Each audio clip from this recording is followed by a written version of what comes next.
Hello friends, welcome to Soumya's Kitchen Magic. ഇന്ന് ഞാൻ നിങ്ങളുമായിട്ട് ഷെയർ ചെയ്യാൻ പോകുന്നത് വളരെ വ്യത്യസ്തമായ ഒരു ദോശയുടെ റെസിപ്പിയുമായിട്ടാണ്. പേസരട്ടു എന്നാണ് ദോശയുടെ പേര്. ഇതൊരു ആന്ധ്ര സ്റ്റൈൽ ദോശയാണ്. വളരെ ഹെൽത്തി ആയിട്ടുള്ള ദോശയാണ്. അതോടൊപ്പം തന്നെ ഒരല്പം സ്പൈസിയുമാണ്.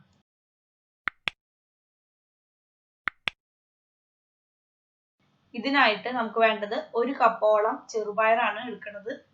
അതോടൊപ്പം തന്നെ ഒരു 1/4 കപ്പോളം അരി എടുക്കുന്നുണ്ട്. നിങ്ങൾക്ക് ഏത് അരി വേണമെങ്കിലും എടുക്കാം. ഇഡ്ഡലിയുടെ അരിയോ സോന മസൂരിയുടെ അരിയോ അതല്ലെങ്കിൽ പൊന്നിയരിയോ ഏത് അരി വേണമെങ്കിലും എടുക്കാം. ഇത് ഓപ്ഷണൽ ആണ്. അരി ചേർക്കാതെയും ഈ ദോശ ഉണ്ടാക്കിയെടുക്കാവുന്നതാണ്. അരി ചേർക്കുന്നതിനാണെന്ന് വെച്ച് കഴിഞ്ഞാൽ നല്ലൊരു ക്രിസ്പിനെസ് കിട്ടാൻ വേണ്ടിയിട്ടാണ് അരി ചേർക്കുന്നത്. അല്ലെങ്കിൽ ചെറുപയർ മാത്രം വെച്ചിട്ടാണ് ഈ റെസിപ്പി ശരിക്കും ഉണ്ടാക്കുക. പക്ഷെ അത് വെച്ച് മാത്രം ഉണ്ടാക്കുമ്പോൾ നല്ല സോഫ്റ്റ് ആയി പോകും. അതുകൊണ്ടാണ് ഒരല്പം അരി കൂടി ചേർത്ത് അരച്ചെടുക്കുന്നത്. ഇനി നമുക്ക് നന്നായിട്ട് കഴുകി എടുത്തതിന് ശേഷം നല്ല വെള്ളത്തിൽ തന്നെ കുതിർത്തി വെക്കണം. ഏകദേശം ഒരു 6 മുതൽ അല്ലെങ്കിൽ ഒരു 12 മണിക്കൂർ വരെ നമുക്ക് കുതിർത്തി വെക്കാം. ജസ്റ്റ് ഒരു ചെറിയൊരു മുള വരണ വരെ കുതിർത്തി വെക്കുകയാണെങ്കിൽ അത്രയും ഹെൽത്തി ആയിരിക്കും. അതുകൊണ്ടാണ് ഞാനിവിടെ ഒരു 12 മണിക്കൂർ രാത്രി വെള്ളത്തിലിട്ടിട്ട് പിറ്റേ ദിവസം രാവിലെയാണ് ഇത് അരച്ചിട്ട് ദോശ ഉണ്ടാക്കുന്നത്. ഇനി ഈ കുതിർത്തി വെച്ചിരിക്കുന്ന അരിയും ചെറുപയറും ഒരു മിക്സിയുടെ ജാറിലിട്ടിട്ട് നല്ല ഫൈൻ ആയിട്ട് അരച്ചെടുക്കണം. ചെറിയൊരു മുള വന്നിട്ടുണ്ട്. നമ്മൾ തലേദിവസം രാത്രി തന്നെ കുതിർത്തി വെച്ചിരുന്ന കാരണം പിറ്റേ ദിവസം ആയപ്പോഴേക്കും ചെറിയൊരു മുള വന്നിട്ടുണ്ട്.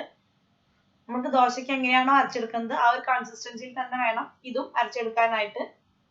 ആവശ്യത്തിന് വെള്ളം മാത്രം ചേർത്തിട്ട് വേണം അരച്ചെടുക്കാനായിട്ട്. ഓവറായിട്ട് വെള്ളം ചേർത്ത് അരച്ചെടുക്കണ്ട. ലാസ്റ്റ് നമുക്ക് ആവശ്യമെങ്കിൽ മാത്രം അവസാനം ലാസ്റ്റ് വെള്ളം ചേർത്ത് മിക്സ് ചെയ്തെടുക്കാം.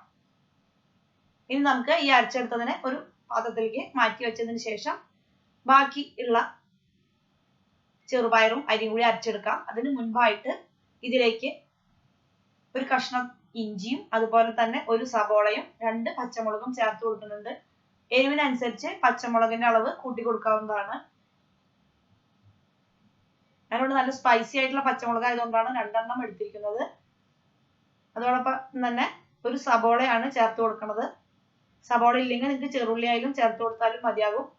ചെറുള്ളി ഒരു 5-8 എണ്ണം ചേർത്ത് കൊടുത്താലും മതിയാകും. ഇയാളുടെ ചെറിയൊരു സവോളയാണ് ചേർത്ത് കൊടുക്കുന്നത്. ഇത്രയും മതിയാകും. നമ്മുടെ ചെറിയൊരു എരിവിന്റെ ആവശ്യമുള്ളൂ. ഓവറായിട്ട് നല്ല സ്പൈസി ആവേണ്ട ആവശ്യമില്ല ദോശയ്ക്ക്. അതുകൊണ്ടാണ് ചെറിയൊരു സ്പൈസി ആയിട്ടുള്ള ദോശ ആവാൻ വേണ്ടിയിട്ടാണ്.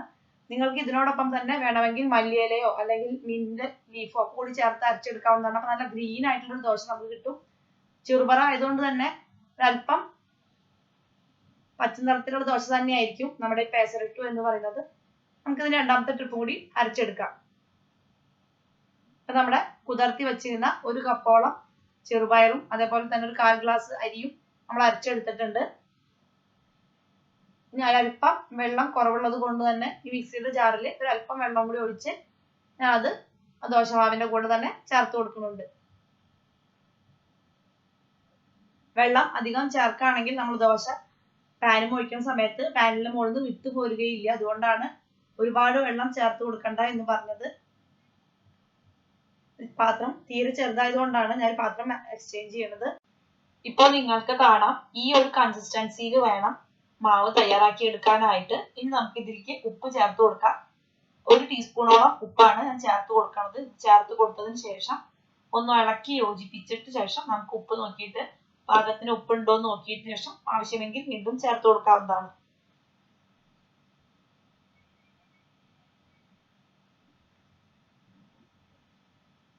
എനിക്കിപ്പോൾ അല്പം ഉപ്പ് കുറവ് തോന്നി. അതുകൊണ്ട് ഞാനൊരു 1/2 ടീസ്പൂൺ കൂടി ഉപ്പ് എക്സ്ട്രാ ചേർത്ത് കൊടുക്കുന്നുണ്ട്. ഇത്രയും കൂടി ചേർത്ത് കൊടുത്ത് നന്നായി ഇളക്കി യോജിപ്പിക്കാം. ഇത് കൂടാതെ ഞാൻ ഇതിലേക്ക് ചേർക്കുന്ന മറ്റൊരു ഇൻഗ്രീഡിയന്റ് കൂടിയുണ്ട്. നല്ല ക്രിസ്പി ആയിട്ടുള്ള ദോശ ആകാൻ വേണ്ടിയിട്ടാണ്. ഇതിലേക്ക് ഒരു 2 ടേബിൾ സ്പൂണോളം റവ കൂടി ചേർത്ത് കൊടുക്കുന്നുണ്ട്. ഇത് ഓപ്ഷണൽ ആണ്. നിങ്ങൾക്ക് അരി ചേർക്കുന്ന സമയത്ത് വേണമെങ്കിൽ കുറച്ച് അരി കൂടുതൽ ചേർത്താലും മതിയാകും. അതിനോടെ 1/4 കപ്പോളം അരിയും അതുപോലെ തന്നെ ഒരു 2 ടേബിൾ സ്പൂണോളം റവയുമാണ് ചേർത്ത് കൊടുക്കുന്നത്. നല്ല ക്രിസ്പ് ആയിട്ടുള്ള പെസരട്ടു ഉണ്ടാക്കാൻ വേണ്ടിയിട്ടാണ്. നമ്മുടെ ബാറ്റർ റെഡി ആയിട്ടുണ്ട്.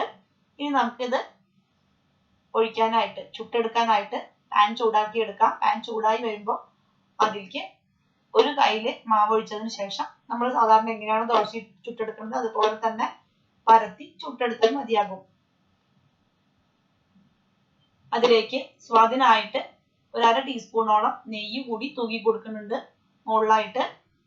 ഹൈ ഫ്ലെയിമിൽ വെച്ചിട്ട് അല്ലെങ്കിൽ ഒരു മീഡിയം ഫ്ലെയിമിൽ വെച്ചിട്ട് വേണം ദോശ ചുട്ടെടുക്കാനായിട്ട്. അതിന്റെ സൈഡൊക്കെ ഒന്ന് ബ്രൗൺ ആയി കഴിഞ്ഞ് കഴിഞ്ഞാൽ നമുക്ക് ഫ്ലെയിം താഴ്ത്തി വെക്കാം. ലോ ഫ്ലെയിമിലേക്ക് ചേഞ്ച് ചെയ്ത് വെക്കാം. 2 മിനിറ്റ് കഴിഞ്ഞ് കഴിഞ്ഞാൽ നമുക്ക് ദോശ എടുക്കാവുന്നതാണ്. ബ്രൗൺ ഷെയ്ഡ് ആയി കഴിഞ്ഞാൽ എപ്പോഴും നമ്മൾ തീ കുറച്ച് വെക്കണം, അതല്ലെങ്കിൽ ദോശ കരിഞ്ഞു പോകും. അതുകൊണ്ടാണ് ഹൈ ഫ്ലെയിമിൽ വെച്ചിട്ട് ദോശ പരത്തിയതിന് ശേഷം ഒന്ന് ബ്രൗൺ ഷെയ്ഡ് ആയി കഴിഞ്ഞാൽ തീ ലോ ഫ്ലെയിമിലേക്ക് കുറച്ച് വെച്ചതിന് ശേഷം ഒരു 2 മിനിറ്റ് ഒന്ന് കുക്ക് ചെയ്ത് കഴിഞ്ഞാൽ ദോശ റെഡി ആയിട്ടുണ്ടാവും.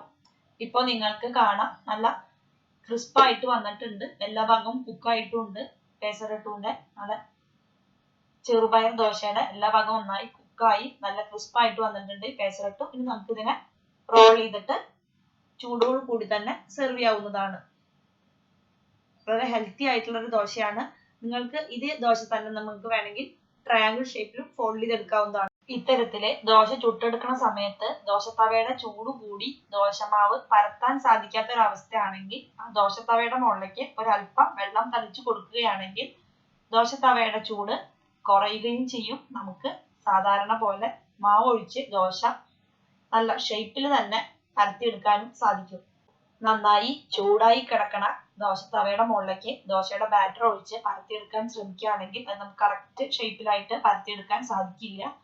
ആ ഒരു സന്ദർഭത്തിൽ വേണം ഇത്തരത്തില് വെള്ളം തളിച്ചു കൊടുക്കുകയോ അതുമല്ലെങ്കിൽ ഒരു നനഞ്ഞ തുണി കൊണ്ട് ദോശത്തവയുടെ മുകളിലും തുടച്ചു കൊടുക്കുകയോ ചെയ്യുകയാണെങ്കിൽ അധികമുള്ള ചൂട് കുറഞ്ഞു കിട്ടുകയും കറക്റ്റ് ഷേപ്പിൽ പരത്തിയെടുക്കാനും സാധിക്കും.